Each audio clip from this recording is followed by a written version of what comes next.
The Parliament of Malaysia is the national legislature of Malaysia, based on the Westminster system. The bicameral parliament consists of the Dewan Rakyat and the Dewan Negara. The Yang di-Pertuan Agong as the head of state is the third component of parliament. The parliament assembles in the Malaysian Houses of Parliament, located in the national capital city of Kuala Lumpur. The term Member of Parliament usually refers to a member of the Dewan Rakyat, the lower house of the parliament. The term Senator usually refers to a member of the Dewan Negara, the upper house of the parliament. History Colonial and the Federation of Malaya Historically, none of the states forming the Federation of Malaysia had parliaments before independence, save for Sarawak, which had its own council negeri, which enabled local participation and representation in administrative work since 1863. Although the British colonial government had permitted the forming of legislative councils for Malaya, Singapore, Sabah and Sarawak, these were not the supreme makers of law, and remained subordinate to the British High Commissioner or the Raja, in case of Sarawak. The Reid Commission, which drafted the Constitution of Malaya gained independence in 1957, ahead of the other states that would later form Malaysia modelled the Malayan system of government after the British system, a bicameral parliament, with one house being directly elected, and the other having limited powers with some members being appointed by the King, as is the case with the British House of Commons and House of Lords. In line with the federal nature of the new country, the upper house would also have members elected by state legislative assemblies in addition to members appointed by the King. The Constitution provided for the pre-independence Federal Legislative Council to continue to sit as the legislative body of the new country until 1959, when the first post-independence general election were held and the first Parliament of Malaya were elected. Parliament first sat at the former headquarters building of the Federated Malay States Volunteer Force on a hill near Jalan Tan Ismail. The Dewan Negara met in a hall on the ground floor while the Dewan Rakyat met in the hall on the first floor. With the completion of Parliament House in 1962, comprising a 3-story main building for the two Houses of Parliament to meet, and an 18-story tower for the offices of ministers and members of Parliament, both houses moved there.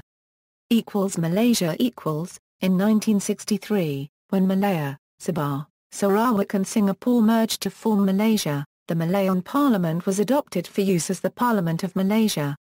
Both Dewan Rakyat and Dewan Negara were expanded to include representatives from the new states. When Singapore seceded from Malaysia in 1965, it ceased to be represented in the Parliament of Malaysia. Significant change regarding the composition of Dewan Negara occurred during this period. Under the 1957 Constitution of Malaya, senators elected by the state assemblies were in the majority, totaling 22 members with 2 for each state, while there were only 16 appointed members.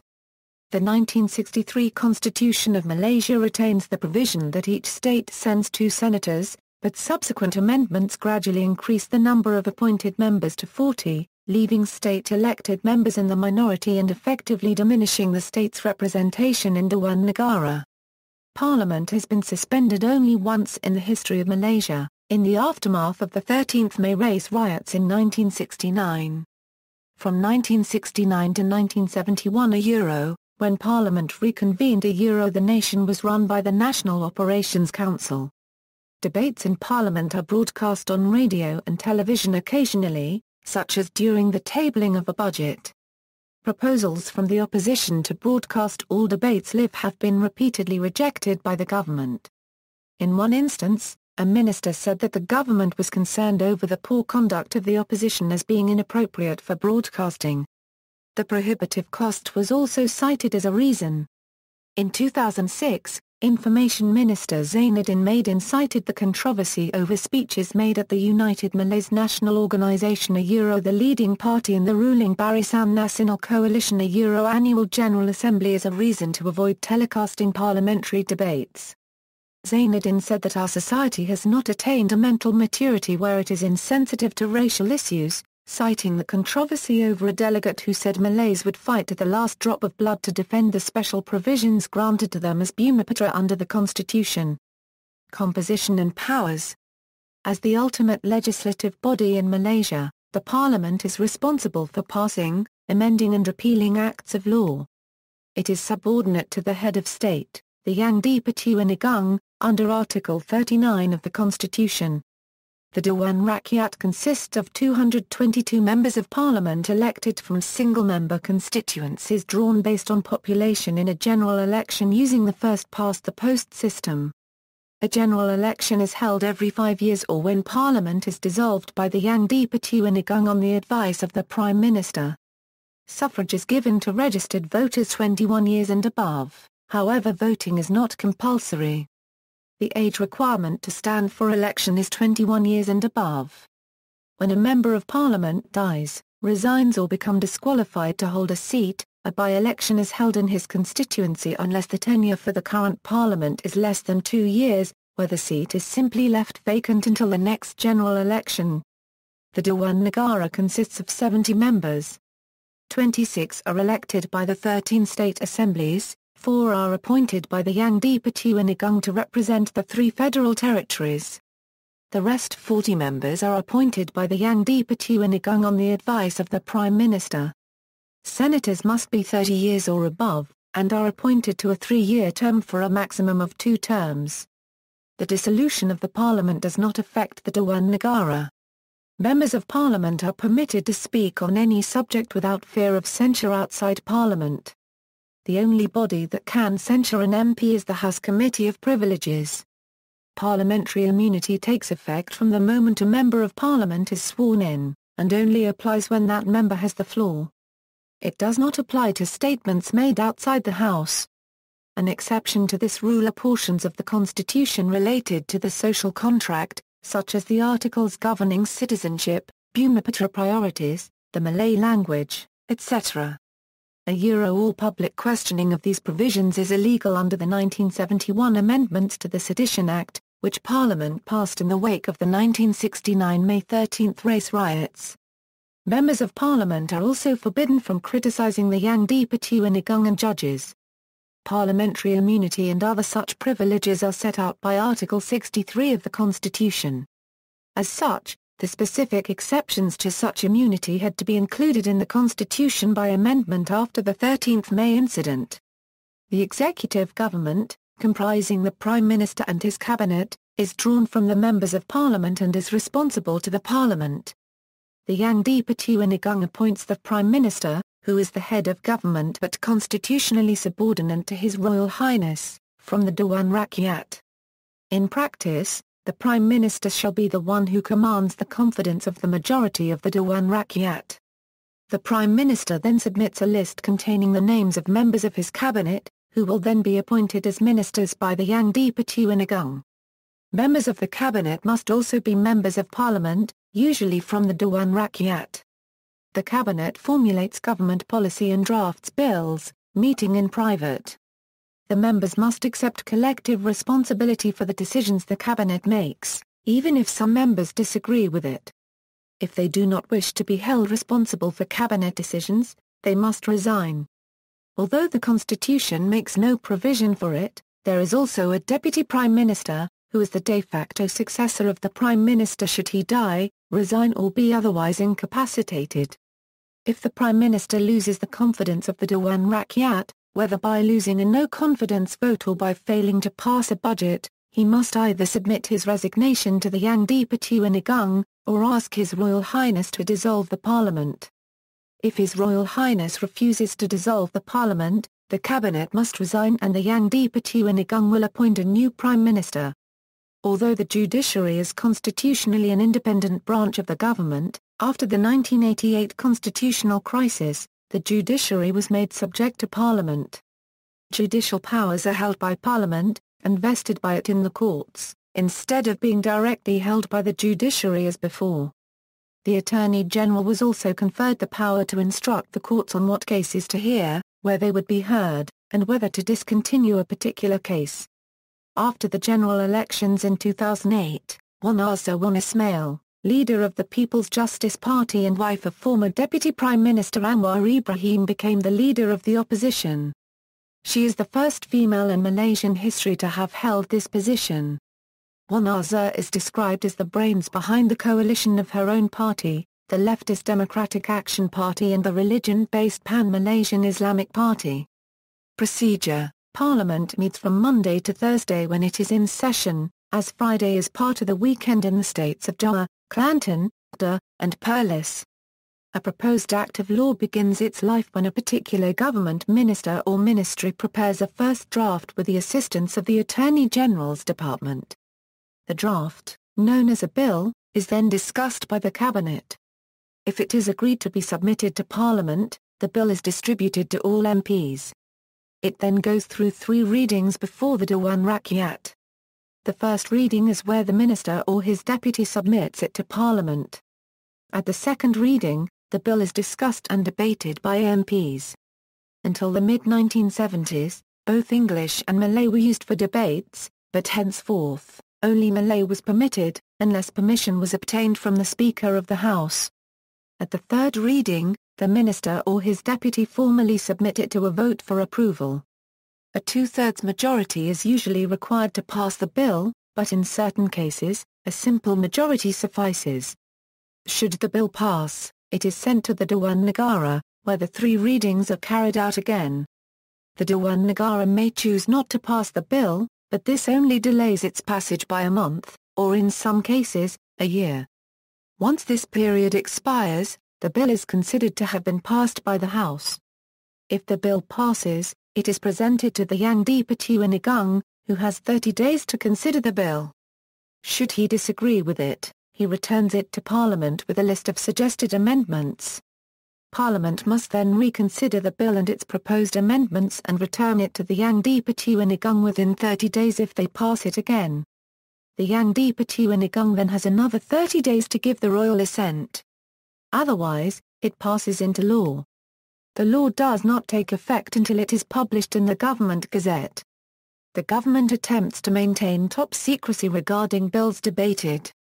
MPs generally receive copies of bills only a few days before they are debated, and newspapers are rarely provided with copies of the bills before they are debated. In some cases, such as a 1968 amendment to the Constitution, an MP may be presented with a bill to be debated on the same day it is tabled, and all 3 readings may be carried out that day itself. In rare circumstances, the government may release a white paper containing particular proposals that will eventually be incorporated into a bill. This has been done for legislation such as the Universities and University Colleges Act. Although the process above assumes only the government can propose bills, there also exists a process for private members' bills. However, as in most other legislatures following the Westminster system, few members of Parliament actually introduce bills. To present a private member's bill, the member in question must seek the leave of the House in question to debate the bill before it is moved. Originally, it was allowed to debate the bill in the process of seeking leave, but this process was discontinued by an amendment to the Standing Orders of Parliament. It is also possible for members of the Dewan Negara to initiate bills. However, only cabinet ministers are permitted to move finance-related bills, which must be tabled in the Dewan Rakyat. It is often alleged that legislation proposed by the opposition parties, which must naturally be in the form of a private member's bill, is not seriously considered by Parliament. Some have gone as far as to claim that the rights of members of Parliament to debate proposed bills have been severely curtailed by incidents such as an amendment of the standing orders that permitted the Speaker of the Dewan Rakyat to amend written copies of MPs' speeches before they were made. Nevertheless, some of these critics also suggest that government officials often face sharp questioning in Parliament, although this is not always reported in detail in the press. Most motions are typically approved or rejected by a voice vote. Divisions are generally rare. In 2008, the 12th Parliament saw the first division on the question of a supply bill. In June 2008, 2 MPs announced they would be supporting a motion of no confidence against the Prime Minister, another first in the history of Parliament. The procedure surrounding a vote of no confidence is not entirely clear. As of June 18, 2008, it appeared there was no provision in the standing orders for whether a simple majority or a 2/3 supermajority would be necessary to pass a vote of no confidence. Relationship with the government: in theory, based on the Constitution of Malaysia, the government is accountable to Parliament. However, there has been substantial controversy over the independence of the Malaysian Parliament, with many viewing it simply as a rubber stamp, approving the executive branch's decisions. Constitutional scholar Shad Salim Fayuki has calculated that 80% of all bills the government introduced from 1991 to 1995 were passed without a single amendment. According to him, another 15% were withdrawn due to pressure from non-governmental organizations or other countries, while only 5% were amended or otherwise altered by Parliament. Shad concludes that the legislative process is basically an executive process, not a parliamentary process. Checks and balances theoretically, the executive branch of the government is held in check by the legislative and judiciary branches.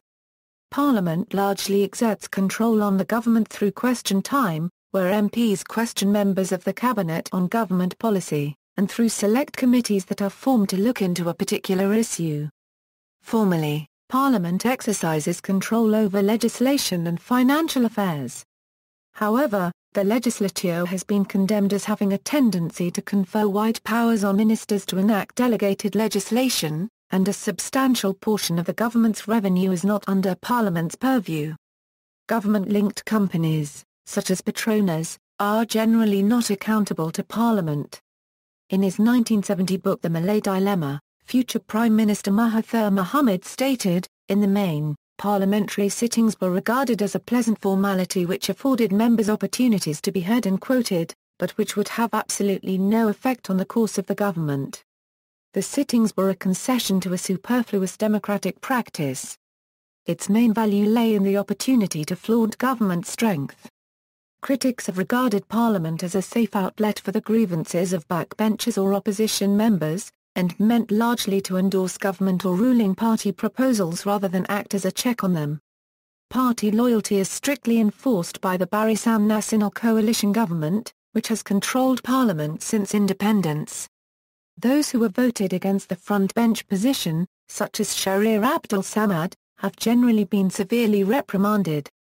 Although there is no precedent of an MP being removed from the House for crossing the floor, 2 Penang State Legislative Assemblymen who abstained from voting on an opposition-tabled motion in the State Legislative Assembly were suspended, and a stern warning was issued by then Prime Minister Mahathir Mohamad stating that representatives from BN would likely be dismissed if they crossed the floor. This was later affirmed by Mahathir's successor, Abdullah Ahmad Badawi, who issued an official directive prohibiting BN MPs from voting for opposition-tabled motions in Parliament. At one time, there was an attempt led by government backbenchers to gain Abdullah's support for a policy change which would permit some discretion in voting, but Abdullah insisted that MPs have no leeway or freedom to do as they like. A similar policy is in place in the non-partisan Dewan Negara when in 2005, several senators refused to support the Islamic Family Law Bill 2005, Minister in the Prime Minister's Department Nazri Aziz said that although the government would take note of the complaints, the cabinet did not allow senators to exercise conscience voting on this issue. There have been only 6 select committees formed since 1970, when Parliament reconvened after the May 13 incident. Of these, 3 were formed between 2002 and 2005. Although question time exists for Parliament to check the power of the executive, it has been argued that the question time allotted for MPs to question the government on its policies is insufficient or ineffective. Shad has calculated that as each question time session lasts only an hour, at the most, 12 questions can be asked. Opposition leader Lim Kit Siang of the Democratic Action Party calculated that over the space of 3 days, only 32 questions were answered orally. Of these 32 questions, only 9 or 28% were answered by the ministers concerned. The rest were answered either by deputy ministers or parliamentary secretaries. After the 2008 general election, Abdullah reshuffled his cabinet, eliminating parliamentary secretaries, which the Sun greeted as a move forcing ministers and deputy ministers to answer questions in Parliament. Time is allocated for discussion of the annual budget after it is tabled by the government's representative. However, most MPs spend much of the time questioning the government on other issues. Shad contends that although about 20 days are given for discussion of the budget, The budget debate is used to hit the government on the head about everything else other than the budget. From potholes to education policy to illegal immigrants. If Parliament votes to reject the budget, it is taken as a vote of no confidence, forcing the government out of office. The government will then either have to reform itself with a new cabinet and possibly new prime minister, or call for a general election. As a result, Shad states that MPs may criticise, they may have their say, but the government will have its way when it comes to the budget. With the judiciary, it is possible for the courts to declare a particular Act of Parliament unconstitutional. However, this has never occurred. Parliament is not involved in the process of judicial appointments. Department of Parliament controversy. In early October 2005, the Minister in the Prime Minister's Department in charge of Parliamentary Affairs, Nazri Aziz, announced the formation of a Department of Parliament to oversee its day-to-day running.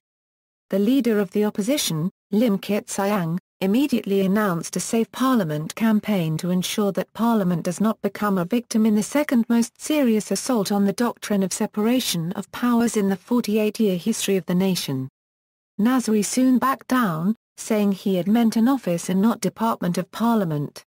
The New Straits Times, a newspaper owned by the United Malays National Organisation, wrote in an editorial that ministerial authority was established over Parliament the building, and not Parliament the institution, and that, if the new department and its management and staff do their jobs well, the Rakyat would have even more of a right to expect their MPs to do theirs by turning up for Dewan sessions, preserving that quaint tradition of the quorum, on behalf of their constituencies. Lim was dissatisfied with such a response and went ahead with a Save Parliament roundtable attended by several MPs and non-governmental organisations. Although Lim thanked Nazri, he stated that the proposed department remained a threat to Parliament's independence, and had to be seen in the context of the relentless erosion and diminution of parliamentary powers and functions by the executive. In a statement, the roundtable found that Nazri's explanations were not convincing, and urged Nazri to halt all implementation of the cabinet decision to establish a department or office of Parliament until MPs and the civil society could approve and support the proposal. On October 13 in the Dewan Rakyat, Ahmad Shabri Cheek tabled a motion to reinstate the Parliamentary Services Act 1963 that had been repealed in 1992. Ahmad Shabri demanded to know if the government would make the status of Parliament as an independent institution clear, and stated that aside from nice flooring, chairs and walls, we don't need a unregistered trademark to even have a library that can make us proud, no in-house outlet selling copies of different acts that are passed in Parliament itself, and no proper information centre. Nazri responded that the motion would have to be referred to the House Committee for review. Shahrir Abdul Samad, chairman of the Barisan Nasional Backbenchers Club, then insisted that the act be immediately restored without being referred to the committee, and called on all MPs who supported the motion to stand. Several immediately stood, with some opposition MPs shouting "Bangun, Bangun." Following Shahrir's lead, a majority of the BN MPs also stood, including some frontbenchers. However, several ministers, including Foreign Minister Syed Hamid Albai, remained seated. Nazri then stated that the matter would remain with the committee, as he did not want it dealt with in a slipshod manner. The following day, Lim called on Kamaruddin Mode Beria, who would have taken the post of Parliament Head of Administration, not to report for duty in his new post. Meanwhile, the Dewan Negara House Committee held a specially convened meeting, which called on the government to revive the Act and to call off all moves to change the administrative structure of Parliament. The President of the Dewan Negara, Abdul Hamid Pawanti, also stated that he had not been informed at all by the government regarding the new department or office of Parliament. Later the same day, Minister in the Prime Minister's Department Mohd Razi Sheikh Ahmad stated that the government had agreed to revive the Act. However, on October 17, Nazri refused to budge on the issue of the new post of Parliament Head of Administration. He also stated that the Parliamentary Services Act would have to go through the Dewan Rakyat House Committee and endorsed by the Dewan Rakyat before being sent to the Cabinet for approval. In his blog, Lim slammed Nasri for overlooking the fact that when the Parliamentary Privilege Act was repealed in 1992, it was not at the recommendation of the Dewan Rakyat Committee but merely at the unilateral request of the Speaker. Dewan Negara. The Dewan Negara is the upper house of the Parliament of Malaysia, consisting of 70 senators of whom 26 are elected by the state legislative assemblies, with 2 senators for each state, while the other 44 are appointed by the Yang di-Pertuan Agong, including 4 of whom are appointed to represent the federal territories. The Dewan Negara usually reviews legislation that has been passed by the lower house, the Dewan Rakyat. All bills must usually be passed by both the Dewan Rakyat and the Dewan Negara, before they are sent to the King for royal assent. However, if the Dewan Negara rejects a bill, it can only delay the bill's passage by a maximum of a year before it is sent to the King. Like the Dewan Rakyat, the Dewan Negara meets at the Malaysian Houses of Parliament in Kuala Lumpur. Dewan Rakyat. The Dewan Rakyat is the lower house of the Parliament of Malaysia, consisting of members elected during elections from federal constituencies drawn by the Election Commission. The Dewan Rakyat usually proposes legislation through a draft known as a bill. All bills must usually be passed by both the Dewan Rakyat and the Dewan Negara, before they are sent to the King for royal assent. However, if the Dewan Negara rejects a bill, it can only delay the bill's passage by a maximum of a year before it is sent to the King. Like the Dewan Negara, the Dewan Rakyat meets at the Malaysian Houses of Parliament in Kuala Lumpur. See also: Politics of Malaysia, List of legislatures by country, List of Malaysian parliaments, List of members of the Dewan Negara, List of members of the Dewan Rakyat. Notes and references. External links: Official Parliament website.